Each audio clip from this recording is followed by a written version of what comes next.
Hello, I am Yadasa Turusa, a creator of this particular YouTube video channel and a presenter of this YouTube video. Thank you for watching my YouTube video and attending my presentation. This YouTube channel provides a practical and realistic guide for those interested in conducting research. Once again, I would like to say thank you for your stay with me. Now, let's go into the presentation. In this section, we are going to discuss about background of the study and the statement of the problem. Let's begin with background of the study. Background of the study is nothing but it is the first part of introduction. It presents the reasons why the study is to be undertaken. It also presents the background and existing experience regarding the research problem. It also presents the general view and context of the problem to be undertaken. The background in a thesis refers to an attempt to give your research work a history. It helps to establish the evidence and issues that have occurred in line with variables under study. Once you give a study a background, it becomes easier to determine where to go. It includes a review of the area being researched, current information, previous studies, and relevant historical background on the problem under investigation.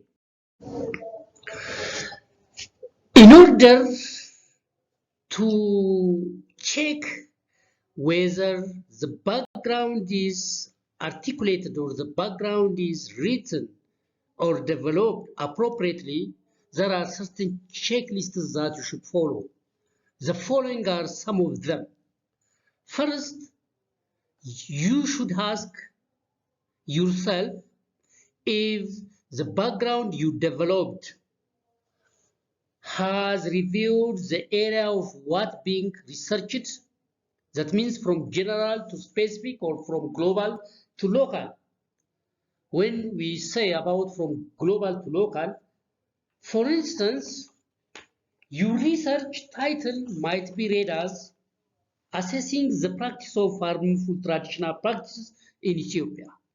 Now, that means you want to assess the existing practices of harmful traditional practices that exist in Ethiopia. So, in the background, before you go or move to Ethiopia, first you have to begin with what is existing or the practices worldwide. Say, in Africa. What about the practice in Asia? This is what we call it from general to specific. Another thing is you have to question, has it presented current information and facts surrounding the issue? Yeah, full information, background. When you say it have to tell us about the background about that particular issue under investigation. Another issue worth questioning is, has it included the previous studies on the issue? Yeah, there are studies that have been undertaken so far. So in our background, we have to show those previous studies should be related with the issue under investigation, with the title or with the research problem. Another issue or question that worth mentioning is, has it documented the relevant history on the issue? That is, has it attempted to enlighten the audience on the issues that have occurred in the past? Does it lead the reader to determine where to go? This means the background the study should tell or show the reader where we have started, where we were, where we are now, and where we are going to, or where we are going to lead, where we are going to move to. There are common errors while developing background of the study. The following are some of them. Using very old previous research works. Yeah, there are different research works, there are different literatures that have been undertaken so far. It is wise to use the new one. Of course, one might ascribe for using all the previous research works to non-existence of the newly or contemporary developed one, or the new research that are undertaken. Some might say, I can't get that. But of course, it does not mean that you never use all the previous. There are some classical books that you should use. But it is wise to use those researches that has been undertaken within the last 5 to 10 years. Another common error is, or the mistakes made are utilizing relevant literature to investigate a problem. That means the literature that we use should be relevant to the problem to be investigated. That's why we say review of related literature. We don't simply say literature. Review of what? Related literature. So the literature should be related. Another is making the manuscript either too long or too short. It should be moderate. It should be appropriate. Another problem or common error is making the manuscript difficult to read and understand. Still, we are talking about the background, okay, the contents of the background. So the contents of the background should not be so difficult as such. It should be easy and understandable. Another thing is interchanging background with statements of problem. Of course, this is a common mistake even the researchers. So the no researchers make. This is a mistake most of the time. It means they write what they write in the background, what should be written in the statement of the problem, and vice versa. This is a common mistake. Another, now we are going to move to the statement of the problem. Statement of the problem is nothing but it is a continuation of research background. Clearly defining the problem that your research will address is essential to convince the funders that your project is worth funding. And also, if you are a student researcher, you have to convince your institute, you have to convince your advisor, you have to convince your supervisor. So the statement of the problem is a place where you show this problem. When you do a statement of the problem, it means you have a problem you want to address. In what way? Research-wise, by research. So you need to build on the problem and tell the audience what's the problem you have discovered at the end of time, as well as how you intend mitigating the problem by now. So the necessity of the statement of the problem is just to clarify a topic under investigation. In fact, it is a concise description. It is not bulky, it is not monotonous. The problem statement identifies the current state, the desired future, and gaps between two. That means a statement of the problem should show the current status of the problem, the research problem, and also what to be done, what the gaps are, and how the gaps are going to be filled.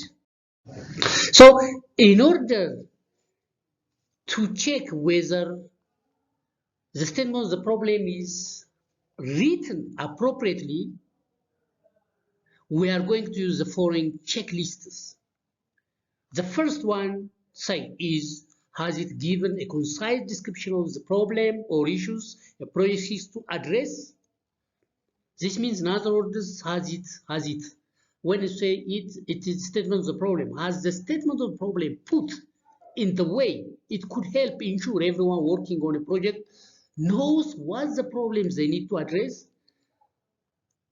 and why the project is important. Another issue against which we check our statement of the problem is, has it identified the current state and the desired future state and the gaps between the two and why it is important to bridge the gap? So if it fulfills all these requirements, that means the statement of the problem is written appropriately. So as a researcher, it is wise to know the difference between the background and the statement of the problem. There are common blunders made when developing problem statement. These are making no specifics. That means the problem statement should be specific and clear. Another common error is confusion between statement of the problem and the study background. This is a common mistake made by even veteran researchers. That means they interchange the statement of the problem with that of the background of the study. They put or write what should be written in the statement of the problem in the state of the background, and also the right in the background what should have been written in the statement of the problem. Another common error is not distinguishing the dividing line between the background and problem statement. That means the background comes first and then the problem statement follows. There should be a dividing line there that should be noted. These are what most researchers do a mistake. Another is expressing the study's recommendation in advance, specifically in proposal. This means some researchers put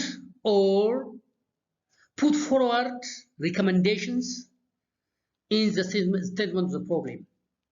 In fact, they have to show the problem, they have to reveal the problem, the existing problem, and the gap to be fulfilled, but they should not recommend it.